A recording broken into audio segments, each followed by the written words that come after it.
সাতক্ষীরা জেলার তালা উপজেলার দুর্ধর্ষ সন্ত্রাসী ডাকাত মোহাম্মদ রিয়াজুল ইসলাম, পিতা মৃত বাস্তুল্লাহ মোড়ল, সাং জিয়ালা নলতা, থানা তালা, জেলা সাতক্ষীরা, গত এক যুগের বেশি সময় ধরে তালা উপজেলার সাধারণ মানুষের কাছে এক আতঙ্কের নাম ছিল।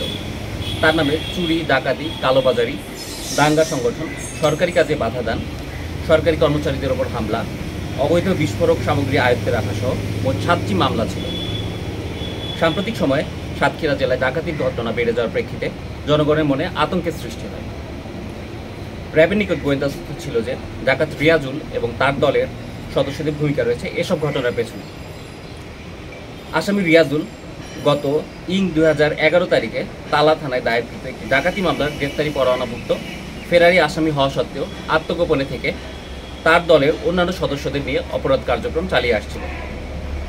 CPC 1 র্যাব 6 সাতক্ষীরা উক্ত আসামিকে গ্রেফতারের লক্ষ্যে গোয়েন্দা তৎপরতা শুরু করে এবং নজরদারি অব্যাহত রাখে।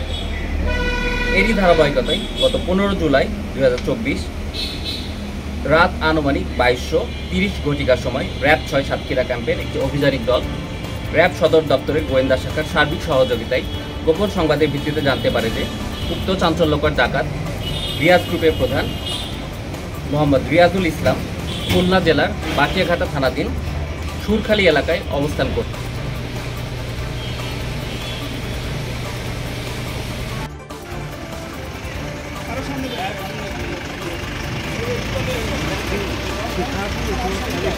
দেরি করে